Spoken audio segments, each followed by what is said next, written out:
spécial débat, mesdames et messieurs, reçoit Maître Donald Kabasele. Nous allons mettre l'accent aujourd'hui sur l'UDPS. L'UDPS, ce grand parti qu'on appelait à l'époque la fille aînée de l'opposition, aujourd'hui au pouvoir, a-t-elle ce parti, l'UDPS, ce parti IL, est-ce que ce parti qui nous a fait tellement rêver, aujourd'hui au pouvoir, a concrétisé les rêves de tous les Congolais qui ont cru en eux à l'époque, pendant plus ou moins 30 ans, avec le coordonnateur des communicateurs de l'Union Sacrée, ou de l'UDPS, c'est ça, plus de précision. Nous allons parler de l'UDPS. Très heureuse d'être avec nous aujourd'hui. Merci Madame Paulette, merci aussi à tous ceux qui nous suivent à travers le monde.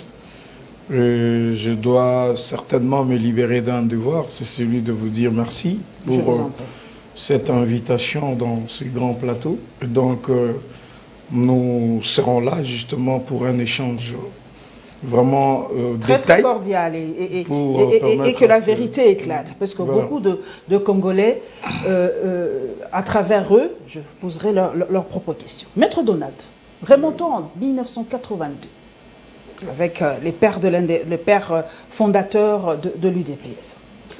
Aujourd'hui, beaucoup disent que l'UDPS a perdu de sa vigueur, a perdu les têtes, permettez-moi de le dire ainsi, et que l'UDPS aujourd'hui est devenu un parti tribal.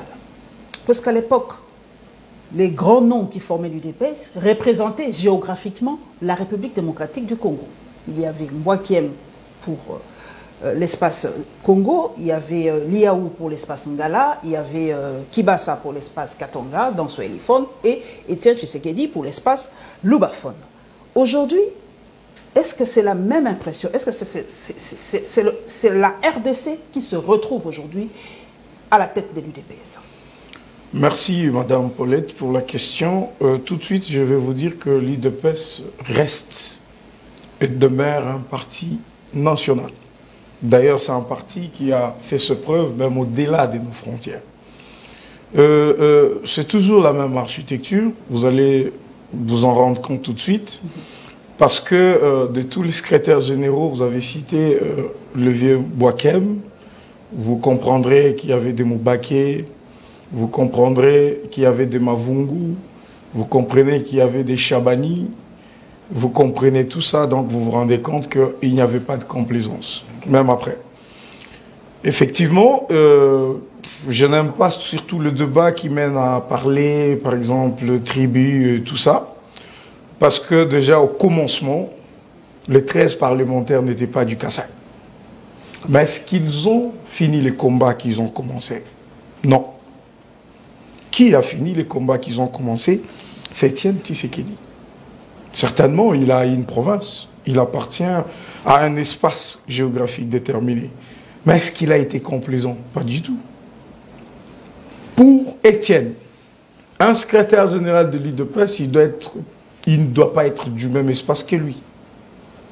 Vous avez vu Pongo, Massamba Makiese, vous avez vu Jacquemain Chabani, vous avez vu tout ce qu'on a cité, paix à son âme, le vieux Mavungu.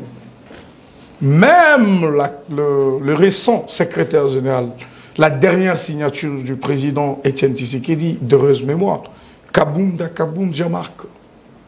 Le président Etienne ne s'imaginait pas que Jean-Marc Kabound était de l'espace Kassai.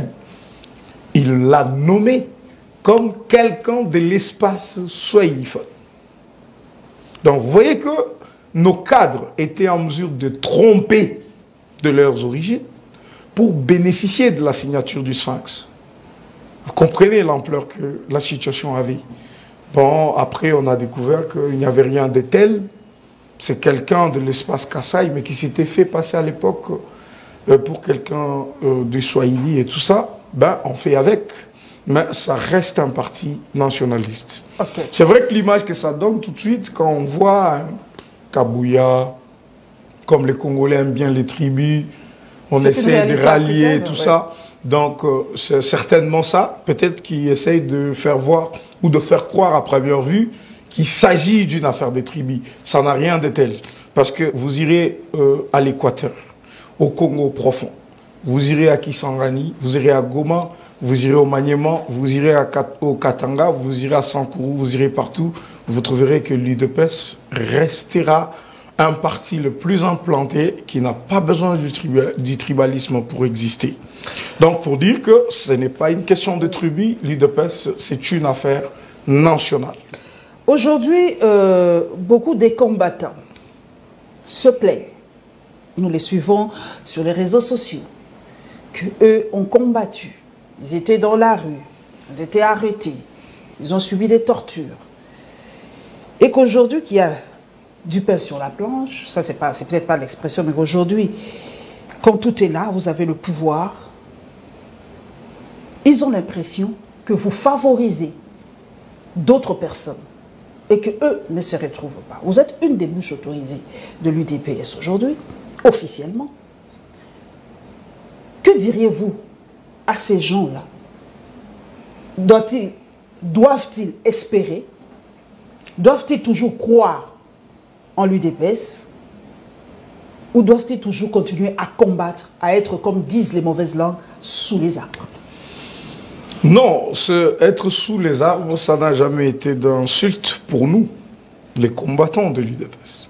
Moi, j'ai toujours dit aux gens, quand j'ai fini une émission comme la vôtre, je vais rentrer sous les arbres pour essayer de rencontrer mes proches qui sont des combattants, les combattants de la liberté, les combattants de l'indépendance, les combattants de la démocratie. Ces gens, je parle avec eux. Donc ça n'a jamais été de l'injure pour nous, être sous le bois, être en dessous des arbres, tout ça. Moi, ça m'arrange bien. Je suis né dans ça, j'ai grandi dans ça et je vivrai dans ça. Je vais vous expliquer plus tard le phénomène Parlement debout. Vous allez comprendre tout de suite que c'est à la suite des dictatures qui ont privé à l'UDPS le privilège de parler à travers des médias, de ne pas communiquer, de ne rien faire, que ce phénomène-là est né. C'est un phénomène qui a été créé par le Sphinx lui-même. Parce qu'on ne sait pas faire une page pour nous dans un journal, que ça soit écrit ou télévisé. Parce qu'on ne veut pas parler de l'UDPS. Qu'est-ce qu'on fait? Prenons-nous en charge. Chacun dans son quartier, il peut constituer une base. Dès qu'on a une information ici à la direction, chacun passe à travers nos bases pour répercuter l'information. Ça va se passer de bouche à l'oreille et ça va atteindre le plus grand nombre. Et Mobutu était surpris de voir qu'on dit il y a ville morte. Et pourtant, il n'y a aucun média qui a relayé. Mais tout de suite, le monde, le peuple entier est au courant que demain c'est la ville morte. Et ça réussissait. Donc ces phénomènes-là, pour nous, c'est un phénomène historique.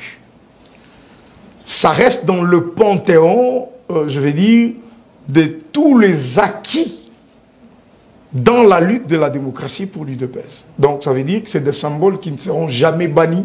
Ça existera autant que l'UDPS existera. Et donc, pour ceux-là qui disent, eh ben, on a eu le pouvoir, mais ils sont... Non, les combattants de l'UDPS ne disent jamais ça. Ils sont au courant, ils savent. C'est que moi je suis, peut-être que je suis aveugle. Non, je suis sourde. Je n'entends pas très bien, mais moi, je suis journaliste, je suis toutes les tendances. Quelqu'un qui s'est plaint dernièrement par rapport au Jeep, qui a dit, nous aussi nous avons besoin de Jeep. Quelqu'un l'a dit et c'est une fois écouté. Oui. Il est aussi, vous le savez, vous savez de qui il s'agit. Oui. Il a dit, pourquoi vous donnez aux autres des Jeeps et pas nous? C'est quelqu'un qui a écouté, vous l'utilisez aussi dans certaines occasions. Donc, ça vous apporte quand il se plaint. Je vais vous surprendre. L'UDPS a plus de 10 millions de militants. Okay. Plus de 10 millions de militants, vous comprenez que c'est tout un pays. Alors, s'il faut aller dans votre logique, tout militant, là où il est, s'il revendique, il faut qu'on considère que c'est l'UDPS qui a dit. Voyez-vous? On fera quoi? C'est la question. Vous vous dites, oui, il y a des gens qui revendiquent, certainement.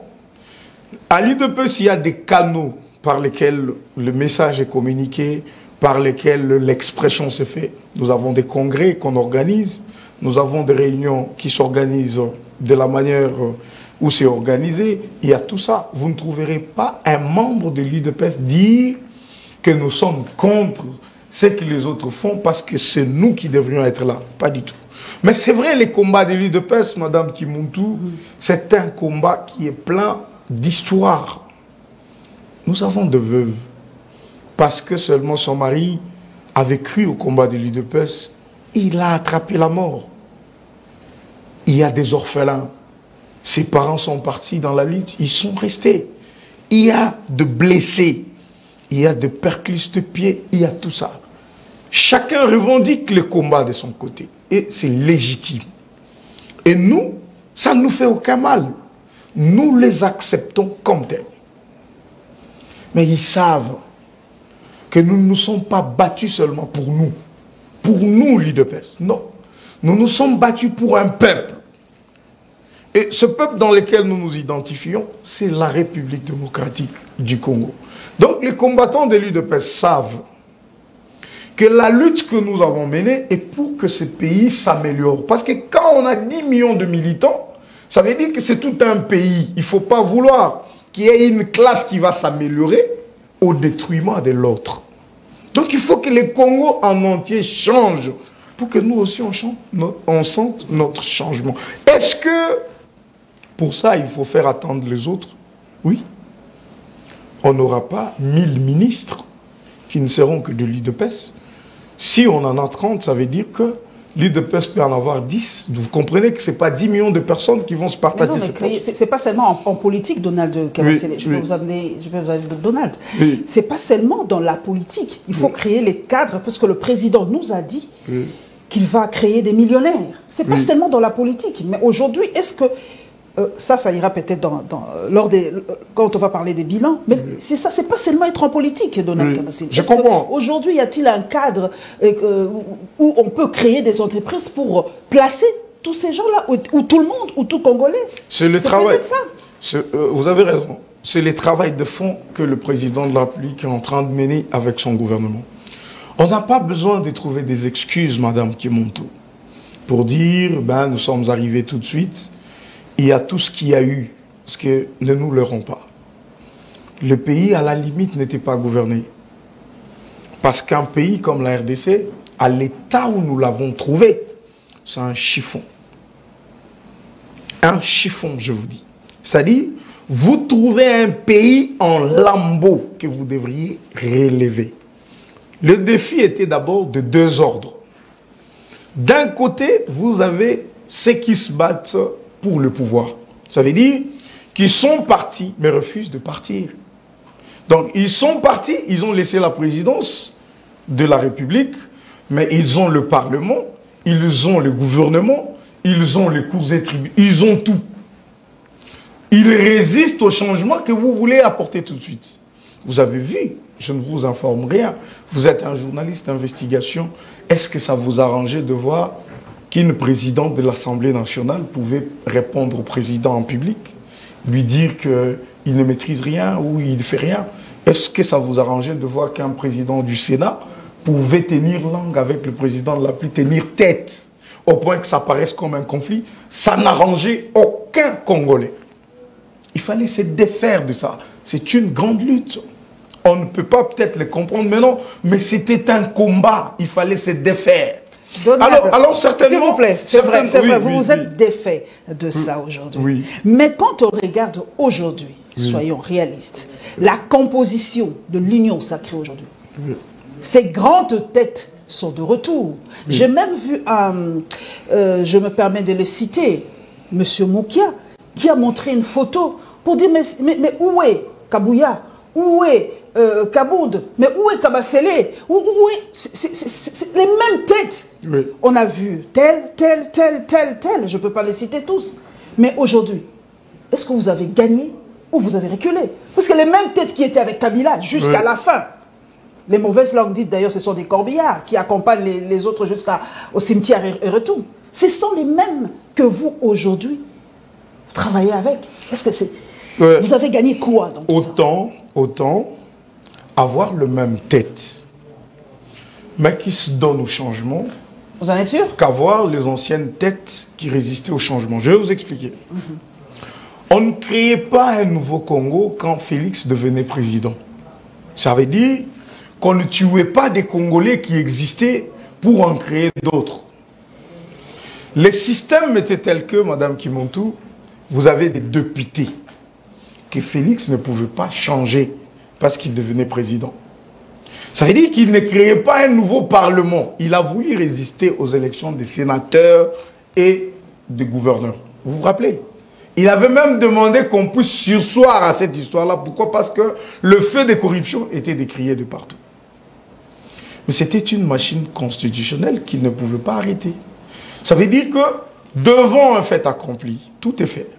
Félix, au même moment qu'il est proclamé président, au même moment il y a des députés nationaux, il y a des députés provinciaux. Des figures que vous citez. Ça veut dire que toutes ces figures sont déjà députés, ils sont déjà sénateurs, ils sont déjà gouverneurs, ils sont déjà tout ça.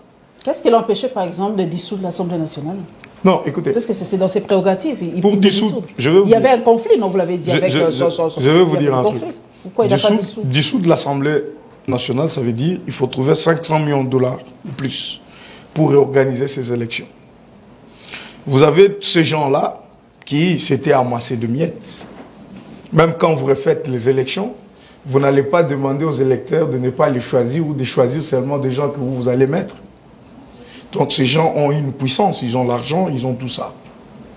Alors, est-ce qu'on va faire une élection pour avoir 500 nouveaux députés au moment où on sait que c'est une élection?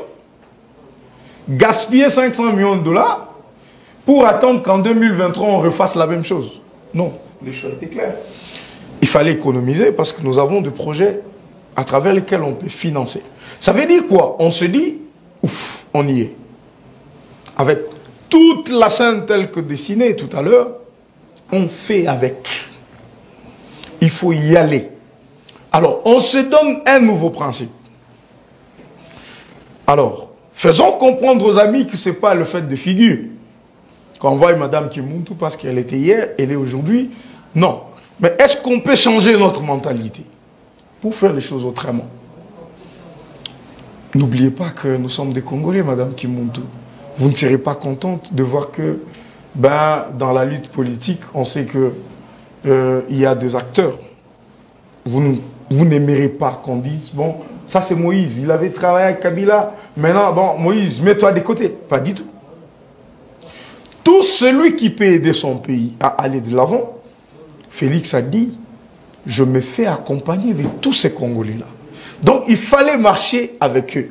Le problème, ce n'est pas un problème de figure emblématique. C'est changement de mentalité. Mais est-ce qu'on peut faire un nouveau Congo? Est-ce qu'il y a des gens qui sont conscients que nous pouvons nous mettre ensemble, changer des stratégies, adopter de nouvelles politiques publiques pour que ce Congo change?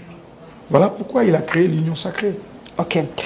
Donald Kabasile, on vous reproche aussi à l'UDPS, parce qu'aujourd'hui nous parlons vraiment UDPS, à bâton rompu, sans carte sur table, 32 ans de lutte, mais on reproche souvent à l'UDPS de ne pas avoir des cadres qualifiés pour prendre certains postes. Et aujourd'hui on se plaint, c'est pas que je suis en guerre contre la diaspora, pas du tout, ce sont des Congolais. Et aujourd'hui on a l'impression, je dis bien impression, que c'est beaucoup plus la diaspora qui occupe des places que les nationaux qui ont lutté ici. Et beaucoup disent, Foutibiso en monnaie de singe. Est-ce que c'est vrai ou ce n'est qu'une impression? Ce n'est qu'une impression, madame. C'est moi-même. Il y a des moments où quand je sors, certains me demandent, est-ce que tu es de l'UDPS? Certains doutent même de mes origines. Est-ce que tu es de l'UDPS? Parce que l'impression que les gens ont, c'est qu'à l'UDPS, peut-être, parce qu'on était un parti très combattant, tout est seulement combattant. Donc il n'y a pas d'été. C'est faux. Vous avez Donald Kabasile devant vous. Maître Donald Kabasile. Je vous rassure. Juriste de formation. Je vous rassure que nous avons autant de cadres qu'il n'y a pas de poste pour eux. Donc, il y a autant de crèmes au sein de l'UDPS que vous ne pouvez vous l'imaginer. Voyez-vous? Donc, l'UDPS ne manque pas de cadres. Mais il faut circonscrire peut-être. on a décidé de combattre un régime. On n'avait pas besoin de parler français pour ça. On n'avait pas besoin de montrer nos diplômes. On avait juste besoin de braver la peur et de dire aux dictateurs qu'il faut une démocratie. Mais il ne faut pas que, par le fait de notre combat, de notre lutte, qu'on dise que ces gens ne réfléchissent pas. Ils n'ont de l'énergie que pour combattre. Donc, dans la rue, jeter des pierres, non, pas du tout. Donc, pour vous dire que maintenant, il est arrivé au moment où l'UDPS doit gérer.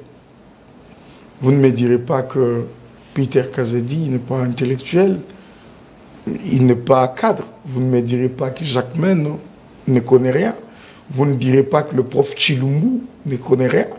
Vous ne me direz pas que le prof Mbata, vous ne me direz pas, il y a autant d'exemples, Madame Seya et tout ce qui va avec. Le problème, il n'y a pas une lutte entre la diaspora et puis les nationaux. Non. Je vous ai dit tout à l'heure qu'au-delà d'être un patrimoine national, l'UDPS a fait ses preuves à travers le monde. On n'a pas eu que des combattants au pays. Nous en avons eu à Paris, en Angleterre, aux États-Unis, en Chine, au Japon, en Russie, partout. En Ukraine. En Ukraine aussi. Dans l'Afrique du Sud. Tout ce que vous voulez. Est-ce que ça a empêché que ces combattants reviennent et travaillent? Nous disons non. Mais c'est vrai, vous savez, on est dans une lutte politique. Ouais. Nous, les nationaux d'ici, on mérite peut-être être un peu trop privilégiés que les autres. Ce qui est logique. Chacun peut tirer les draps de son côté. Mais nous restons fils et filles de l'UDPS au service des Congolais pour le bien-être des Congolais.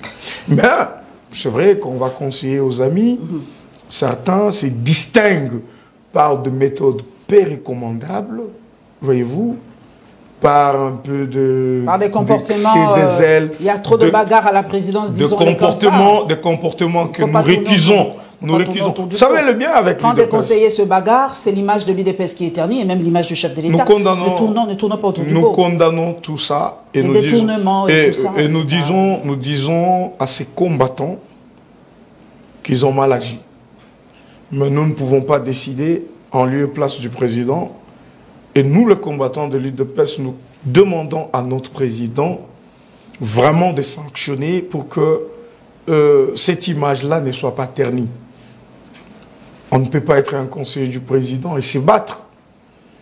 On ne va pas faire des complaisances. Nous sommes le seul parti politique, Madame Kimuntu, où quand il y a un mal, quel que soit celui qui l'a fait, le mal reste le mal. Ça, je l'accorde. Nous allons aller, avant d'arriver au bilan du chef de l'État, oui.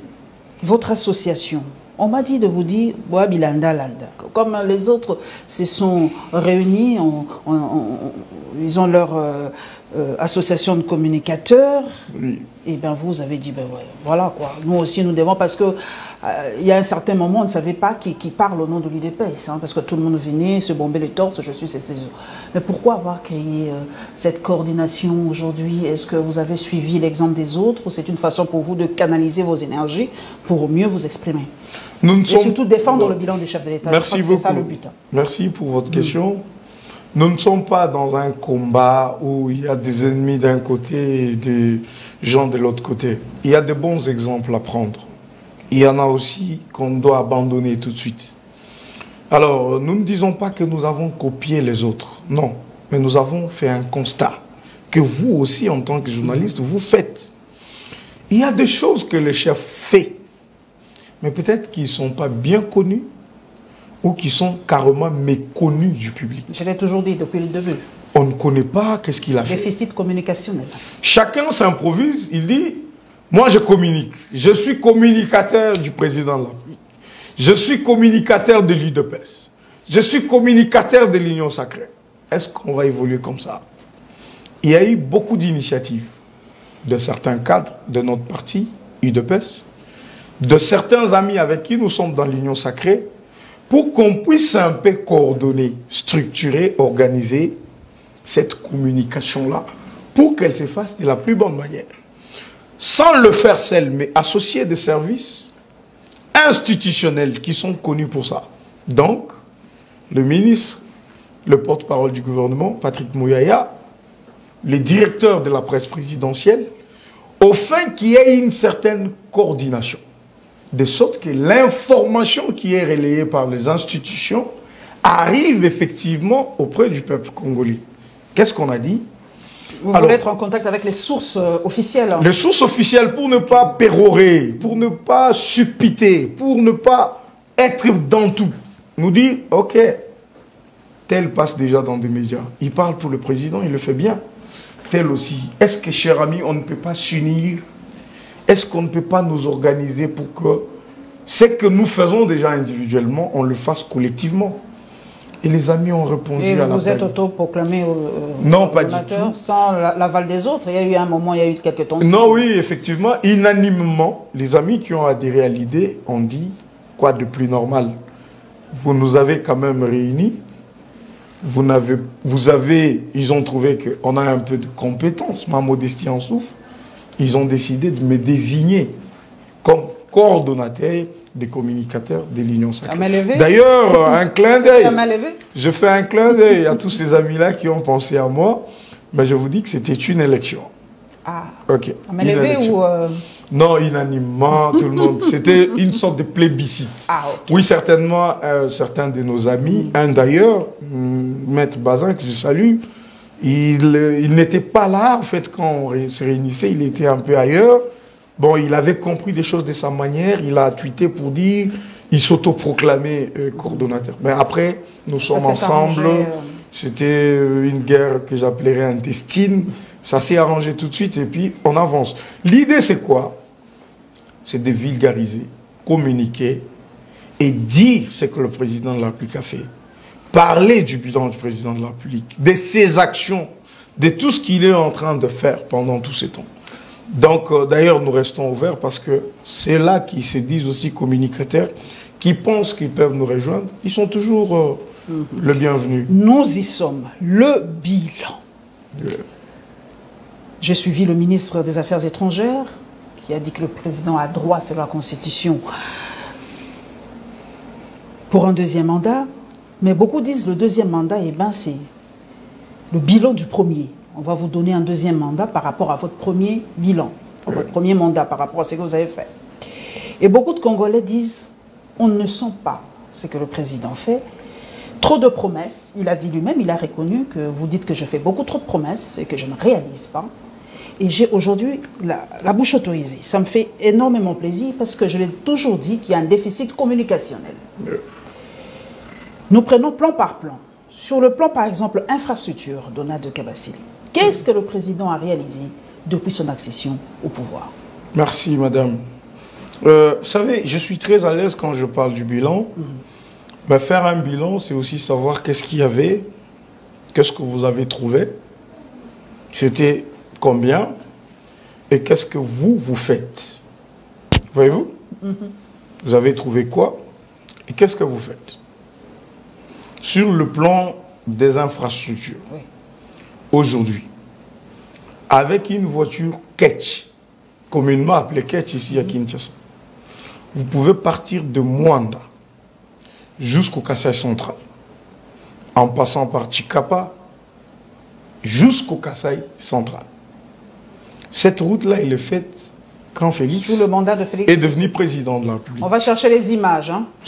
Ouais. On doit nécessairement, c'est ça aussi qui nous pose problème de fois, les images. Oui. Non, on va vous donner, nous sommes bien organisés, l'équipe de communication. Nous sommes en contact avec le directeur général de l'OVD, que je salue, le directeur général de l'Office des routes. Ils nous ont donné avec précision combien de kilomètres on fait. Combien. Okay. Le plan est de 126 km. D'abord pour l'OVD, parce que ça c'est la voirie urbaine. Vous avez vu le programme des zéro trou avec tout ce qui a été dit autour de ce programme. Un programme qui devait prendre 36 mois, ça veut dire 3 ans. Voyez-vous? Quand on prend 36 mois, c'est 3 mois. 3 ans, j'allais dire. Avec près de 32 millions de dollars, avec zéro trou et tout ça. Vous allez vous rappeler, quand le président devient président de la République, la route université, vous connaissez la route université? Cette route faisait de problèmes. Ça faisait 6 ans. Les Boulouman Zengele, c'est à peu les près ça. Les Boulouman Zengele et tout ce qui va avec. 6 ans. De poussière sur poussière. Personne n'a rien fait. Il fallait que Félix arrive pour que, dans une année, cette route soit mise en béton. C'est même là que le nom béton est sorti, vous vous rappelez. On ne va pas parler de la voirie urbaine quand vous passez vers Commerce, vous prenez Bokassa, qui était impraticable, vous prenez Elenguessa, vous partez jusqu'à l'arrêt courant. On ne va pas parler de ça. On ne va pas parler d'Assosa, où tu sais contourner Assosa jusqu'au niveau des sanatoriums. Vous prenez 24 jusqu'à Lupin. On ne va pas parler de ça. On ne va pas parler des terres jaunes. Tout le monde était en train de critiquer ici. Vous avez vu de macadam qui font jusqu'à 2 km. C'est quand même quelque chose. Si on prend Sayo avec tout ce qu'il y avait comme trou, vous voyez, on évolue jusque là-bas. Sans compter les routes nationales. La RN 1, 2, 3, 4. Là où vous avez des kilomètres, vous avez 126 km quand vous partez de Lubumbashi, en passant par Kamina et tout ce qui va avec de l'autre côté. Vous voyez? Donc, dire aujourd'hui que Félix Tshisekedi est en train de faire quelque chose, c'est pas plaisanter. Je vous donne un exemple. Nous avons connu la colonisation ici dans notre pays. Vous avez vu que depuis 1885, avec la conférence de Berlin, jusqu'en 60, ça pouvait faire près de 80 ans. Vous voyez ce que les Belges nous ont laissé. Ils n'ont pas réussi à relier tous les pays. Donc, ils ont construit là où ils devraient habiter. C'est peut-être les constats que les gens n'ont pas fait, mais ils ont géré pendant 80 ans en toute autarcie, sans que personne contrôle. Ce pays est grand de 2 345 000 km², avec des forêts denses, avec une population aussi pointue qu'elle est. Vous voyez, nous avons tous ces défis-là avec nous. Il faut relier ces pays par des voies ferrées. Il fallait les relier par des voies maritimes. Il fallait les relier par des voies aériennes. Il fallait les relier par des voies routières. C'est ce qui est en train de se faire aujourd'hui. Ok. Une internaute m'a dit de vous poser cette question. C'est vrai que vous nous avez parlé de toutes ces routes. Est-ce que c'était vraiment opportun, Donald Kabasele, les sauts de moutons? Est-ce que c'était vraiment opportun? Parce que les gens disent que cet argent, il y a eu beaucoup de détournements, procès et tout ça, on aurait pu arranger les routes secondaires. Il y en a plein à Kinshasa pour éviter les embouteillages. Est-ce que les sauts de moutons ont réglé les embouteillages à Kinshasa? Oui, les sauts de moutons, d'ailleurs, je salue ceux qui ont fondé cette idée. Ils sont meilleurs. Vous savez, la critique, elle est aisée. Elle est aisée. Quand on critique, c'est bon, ça passe. Mais l'art est difficile. Vous l'avez fait pendant 32 ans. Non, imaginez. Oui, je sais, on l'a fait parce qu'on avait de bonnes raisons de le faire. Ceux qui le font aussi aujourd'hui. On est bonnes raisons. C'est partagé. Maintenant, c'est partagé. Vous êtes au niveau de l'échangeur délimité, vous faites 15 minutes, vous êtes à l'aéroport international d'Indili. Pas nécessairement. Hein. Je vais vous dire un truc. Je vais vous dire un truc. Pas nécessairement. Il n'y a qu'une boucle, le boucle au niveau du quartier 1, vous prenez l'entrée Sekomaf, vous voyez, vers le pont, vous voyez, c'est cette partie qui fait aujourd'hui problème en Dili. Vous êtes sûr avec moi? Avant d'arriver au quartier 1. La route, la partie qui est prise entre l'aéroport et plutôt, je parlais de l'aéroport, le pont et l'entrée vers Sekomaf. Entre Pont Matete voilà, Pont Matete, c'est de là que je dis. Il y a aussi c'est de là que je parle. Des embouteillages. Voyez-vous, toute la population de Tchangou réclame un saut de mouton là. Parce que de l'autre côté, c'est résolu, en fait. Donc, je sais pas. Et les routes secondaires, vous n'y pensez pas? Non, les routes secondaires, je vais vous citer beaucoup. Vous avez Kikwit. Vous partez de la deuxième porte de Fikine, vous sortez jusqu'à Ngiringiri et Lengesa. C'est déjà fini cette route? Non, elle est en train de se faire. Kikwit. C'est depuis 3 ans que ça se fait cette histoire, hein? Non, pas depuis 3 ans. Les travaux ont été lancés, je crois. Une année ou deux? Il y a une année et quelques jours. Non, le problème, c'est que c'est d'abord de commencer un projet qui n'existait pas. Donc, vous avez une avenue qui était négligée, mais on dit on fait une route ici qui va sortir là-bas. C'est déjà quelque chose. Quand vous entrez, vous êtes à Tchangou, vous êtes au niveau de Bekatef, vous voyez, vous prenez la route qui mène vers les rails. Vous avez beaucoup d'avenues là-bas, comment cette route s'appelle? Le nom est parti. Toutes ces routes secondaires sont en train d'être faites. Réhabilitées aujourd'hui. Je dis aujourd'hui, c'est-à-dire qu'on n'a pas laissé une route secondaire. On est en train de faire et les routes secondaires, et on a pris la voie de viaduc comme les sauts de mouton. Donc, c'est-à-dire on fait au même moment les sauts de mouton et on fait des routes secondaires. Donc, ça veut dire qu'au moins, nous racontons la vérité. La vérité. Merci. J'aime bien l'Internet. J'aime bien les Congolais. J'aime bien l'imagination de mon peuple. C'est ce qui nous reste, c'est qu'on ne peut pas nous prendre. J'ai vu une photo où on a mis la réalisation de Macky Sall, le stade, le dernier stade inauguré. Et merci à Fali Ipupa de nous représenter. Et on a mis une autre photo de notre président en train de poser la première pierre d'un truc de solaire là. C'était à Maluku, je ne sais pas, quelque chose de Maluku là. C'était implanté des panneaux solaires pour qu'il y ait l'éclairage. 2 ans, même moment. Et on nous a dit que les autres 2 ans planifiés, 2 ans terminés. Chez nous, on pose une première pierre et 2 ans après, rien. Le terrain est toujours vide. La planification en République démocratique du Congo, c'est ça le problème. Quand on a fait les sauts de mouton, ça devait prendre autant de temps et ça a pris 2 ans. C'est toujours... Pourquoi ici, on ne respecte jamais le timing, la planification? C'est vraiment un grand défaut chez nous. Merci, vous avez raison. Vous avez raison, c'est un grand défaut. Parce que le mal était profond chez nous. Et ça continue le mal, hein, oui, avec les détournements. Je ne connais pas assez de réalité sur le Sénégal avec son histoire. Je ne connais pas assez. Mais, madame, chez nous, 2 ans après, s'il vous plaît, la corruption, c'est le maître mot. Ça veut dire que le principe, c'est la corruption. C'était ça le principe chez nous. Quand il y a un projet public, il faut détourner. On nous l'a prêché pendant 18 ans. D'ailleurs, je remonte bien au-delà. 32 ans. 18 plus 32, vous avez un père de 50 ans. Un vieux, déjà.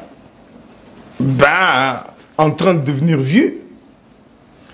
Chaque jour... Je suis quinca, ne nous traitez pas de vieux. Non, je dis en train. Non, ne vous en faites pas. Ne nous traitez pas de vieux. Non, ça c'est... Nous sommes très jeunes. Je vais dire quoi. Donc... c'est de la métaphore. Oui, la planification... Oui. Je vous dis, ça veut dire, vous trouvez que les gens ont grandi avec ces méthodes-là. Tout ce qui est public est détournable. Donc, si on donne 2 millions, ça veut dire que c'est un projet de 200 000. Donc, les gens doivent voler au-delà. Le 200 000 là, on va même voler ça aussi. C'était ça la mentalité. C'est difficile de la changer tout de suite. Donc, quand on fait un projet pour eux, quand ils viennent... La sanction peut, quand ils viennent, sanctionner. Ah, voilà. On peut sanctionner. Voilà mais pourquoi, voilà pourquoi nous avons dit... Vous faites sortir, vous sanctionnez, ben ils sont dehors. Après 2-3 mois, j'ai une crise d'estomac, je suis dehors. Après 2 mois, j'ai mal aux pieds, je suis dehors. C'est ça. On a dit, vous blanchissez en fait les voleurs. Non, nous comprenons qu'il y a beaucoup de résistance au changement. Je vais vous dire. Quand le président Tshisekedi dit que la justice doit être indépendante, il ne plaisante pas. Pour lui, un magistrat, un juge, c'est quelqu'un d'indépendant qui juge selon son intime conviction. Vous savez, l'intime conviction, Madame Kimuntu, on vous amène un voleur, il y a une conviction en vous que ce monsieur c'est un voleur. Et la loi fait ses privilèges aux magistrats de juger selon leur intime conviction. Tshisekedi n'entend pas venir dire à un magistrat, condamne-le, libère-le. Il dit, la loi fait de vous soumis seulement à l'autorité de la loi. Faites la justice.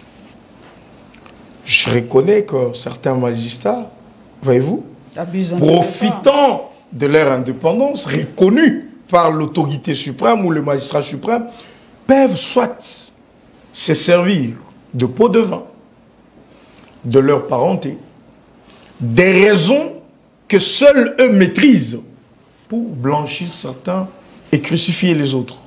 Mais est-ce que c'est le problème? Non, ce n'est pas ça le problème. Le problème, c'est que quand on vous dit que vous êtes indépendant, quand on vous fait cette confiance, assumez-vous. Mais nous comprenons certains de nos magistrats. C'est les systèmes dans lesquels ils ont évolué. Quand ils ont un dossier, ils doivent demander, on condamne ou on libère. Ils n'ont pas eu ça chez Félix. On reconnaît qu'il y a des déviations, mais retenez qu'il y a de bons exemples, Madame Kimondo. Vous avez déjà vu dans ce pays un directeur de cabinet d'un président comparaître? Vous avez déjà vu? Et qui est libre aujourd'hui. Vous avez déjà vu dans ce pays, Madame Kimondo, vous avez déjà vu dans ce pays un ministre ou deux ministres, des responsables défiler devant la justice? Il faut reconnaître qu'aujourd'hui, vous êtes mandataire, vous êtes ministre. Avant de voler, vous réfléchissez deux fois. Mais l'IGF s'est plaint. Hein? L'IGF s'est plaint aujourd'hui. Cet IGF-là... Il y a une certaine lourdeur aussi. Cet IGF, cette justice ne suit certainement, pas. Parce que c'est de méthodes, madame, de méthodes qui ont été enracinées, ça fait 50 ans. Reconnaissons. Que c'est pas facile. Hein? Sans peur d'être contredit. Que c'est pas facile. Je prends le côté social. Je me suis réveillée il y a quelques jours. J'ai vu les habitants de mon pays, d'un coin de mon pays, au Kasaï, au Jimaï, Kananga, se plaindre qu'il n'y a pas d'eau. Et à Kinshasa, pareil. En fait, c'est partout en République démocratique du Congo. L'eau, l'électricité, c'est vraiment devenu des denrées extrêmement rares. Et aujourd'hui, Donald Kabasele, quand vous sillonnez la ville, moi je sillonne, les gens réclament, ce qui me fait extrêmement mal, le retour de Joseph Kabila. Qu'est-ce que vous leur dites? Parce que vous allez nous dire que oui, Kabila détruit ce pays pendant 18 ans. Mais au moins sous Kabila, les gens se disent on avait un peu d'eau, on avait un peu d'électricité. Qu'est-ce qui se passe aujourd'hui qu'il n'y ait pas de l'eau en Bougimaï ou un bidon d'eau aujourd'hui coûte 5 000 francs? Oui, Madame Kimontou, c'est vrai que vous savez que ça ne peut pas être le cas. Vous dites que ça vous fait mal. Que les gens disent que Kabila doit revenir. Ça vous fait mal parce que vous savez pourquoi ça vous fait mal. Ça veut dire que vous avez vécu la dictature de cet homme. Vous avez vécu tout ce que vous connaissez de cet homme. Vous ne faites pas l'idée qu'il doit revenir. Est-ce que le peuple se trompe? Est-ce que c'est le peuple qui parle? C'est des questions qu'il faut se poser. C'est le peuple qui parle. Non, pas le peuple. Moi, je n'invente jamais rien. S'il vous plaît. Je n'invente rien. Je comprends, madame. Je n'invente rien. Vous pensez qu'il y avait d'eau avant, maintenant qu'il n'y en a pas. C'est ce que le peuple veut nous faire croire. Avant, il y avait l'eau, maintenant, il n'y en a plus. Excusez-moi, je suis très dur. Ouais. Est-ce que ce peuple-là est con pour dire ça? Non. Vous ne croyez pas à votre propre peuple? Quand le peuple se plaint, vous dites que ce peuple a le droit de se plaindre, on ne sait pas pourquoi il se plaint. C'est très grave. C'est très grave. Vous êtes sûr que chez vous, il n'y a pas d'eau? Chez moi, il n'y a pas d'eau. Chez moi, il n'y a pas d'eau. Voilà, écoutez, je vais... Je ne veux pas parler de chez moi, mais dans d'autres quartiers. Et chez moi, il n'y a pas d'eau. Maintenant, je vais vous répondre. Allez à Rigini, allez ailleurs, il n'y a toujours pas d'eau. Ouais, avant, il n'y en avait pas. À Rigini, et donc, comme il n'y en avait pas, aujourd'hui, on n'aura toujours pas. Non, c'est pas ça l'excuse. On a voté le changement. C'est pas ça l'excuse. L'excuse, c'est pas ça l'excuse. Merci, au moins, vous comprenez. Oui, en fait, soyons certains que la capacité de la Régie des eaux, la capacité de la SNEL ne pouvait pas envisager la population que nous avons aujourd'hui. Vous vous rappelez que ce soit le matériel de la Régie des eaux ou de la SNEL, au-delà du fait que c'est vétuste, très obsolète même. Obsolète, vous ajoutez, vous comprenez que ça n'avait pas été conçu pour cette capacité démographique que nous avons. Alors, c'était effectivement le rôle de gouvernants de prévoir que cette situation allait arriver pour l'anticiper. Gouverner, c'est prévoir. Gouverner, c'est prévoir. Mais, Madame Kimontou, vous avez des pouvoirs qui se sont succédés au pays, qui n'ont rien fait de tel. C'est aussi ça une évidence.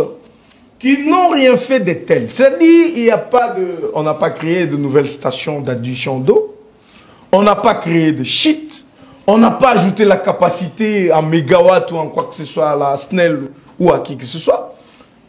Vous avez tout ça sur votre tête. Félix a ça sur sa tête. Tout le monde se plaint. Tout le monde a besoin du changement dans ce secteur. Tout le monde a besoin de voir clair. c'est notre responsabilité. Nous ne doutons pas que le peuple soit aussi exigeant qu'il est avec nous, parce que c'est certainement ce peuple qui a été paupérisé pendant 50 ans, attendait effectivement que le pouvoir des leaders de paix arrive pour que les choses changent tout de suite. Voilà pourquoi Félix, qu'est-ce qu'il fait? On crée des zones d'adduction d'eau.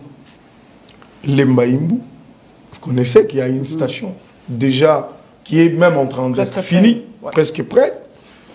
Il y a une autre station à Maluku. Et dans toutes les provinces de la RDC, on a fait un truc de ce genre-là. Pour ne fût-ce que... châteaux d'eau, des trucs comme ça. Oui, non, c'est-à-dire certaines stations d'adduction d'eau, par-ci, par-là. Vous avez vu le responsable de la régie des eaux, que nous allons aussi rencontrer tout de suite, qui doivent nous donner des données, qu'on va justement donner à notre peuple. Tout ça est fait pourquoi? C'est pour compenser la capacité qui n'arrive pas à ne fût-ce que faire quelque chose. Donc, comme les zones comme Salongo, quand vous êtes à Salongo, la partie qui a été lancée, les amis sont à l'aise. Ils ont de l'eau. Qu'ils n'ont eu, ça fait 15 ans, ils ont eu de l'eau. Vous avez des villes comme Akikwit, au Bandundula, il y a une ville jamais électrifiée qui a été électrifiée. Pourquoi? Parce qu'on a mis un peu d'argent dans certaines zones pour essayer d'activer un peu la capacité. Vous connaissez autant de villes du pays sous le mandat de Félix qui ont été électrifiées. Pourquoi?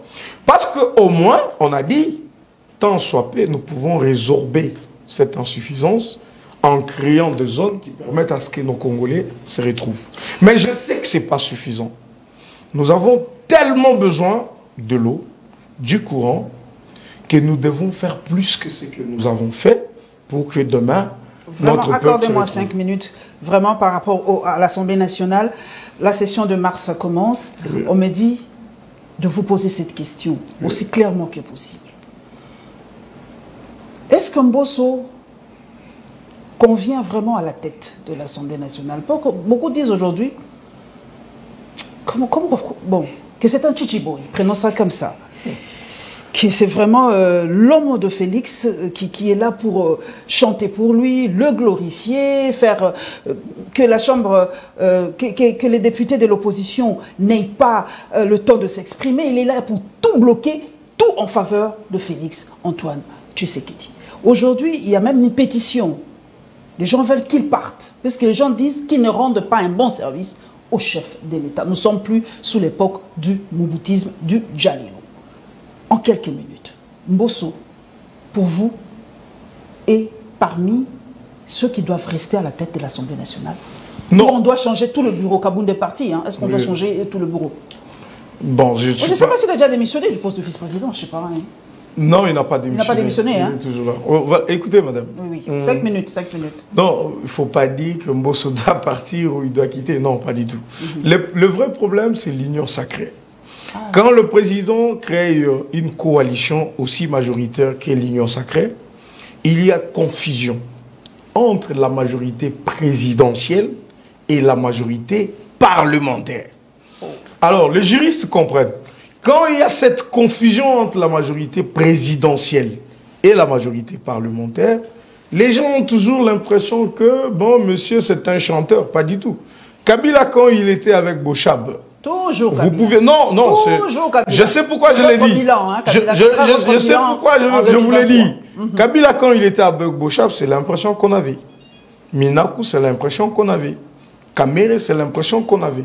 Mais, écoutez, le même personne... Kamere donnait quand même la voix à le même personne ne voulait pas voir un président de l'Assemblée nationale opposé au président de la République. Il ne voulait pas non plus voir un président du Sénat opposé au président de la République. Ils ont voulu le changement. Voyez-vous? Et donc que tout le monde se dise, mais Félix a une bonne vision pour ce pays. L'union sacrée de la nation, l'état des droits, la bonne gouvernance. Quel député s'aligne dans cette vision pour la défendre? Madame, vous ne voulez pas finalement que les gens défendent les valeurs. Mais si les valeurs, c'est ce que le président Félix est en train de prôner, soutenons-le. On n'a pas besoin de dire que ça c'est un chichiboy ou que je ne sais pas comment. Non, c'est la vision du président de la République qui ne cesse de caresser les esprits. Donc, les amis, ceux qui font de pétitions, certainement, c'est des frustrés, soit du PPRD, des tristes mémoires, ou ben, c'est des choses qui n'auront aucun impact sur cette coalition majoritaire qu'est l'Union sacrée. Merci Donald Kabasele, ça c'est la première partie, parce que pour l'UDPS, le bilan, on en parlera, parce que maintenant j'ai la bouche autorisée de l'UDPS, on en parlera du bilan. On a pu aujourd'hui le côté infrastructure un peu social, et demain on prendra autre chose. Notre plateau vous est ouvert, parce que les gens disent « Oh, Paulette ne reçoit jamais les gens de l'UDPS, que nous sommes en guerre ». Pas du tout. Nous sommes là, nous faisons notre travail. Je les rassure que ce n'est pas le cas. Ce n'est pas le cas. Oui. Je suis très cool. Vous avez vu, il est venu, il était très à l'aise.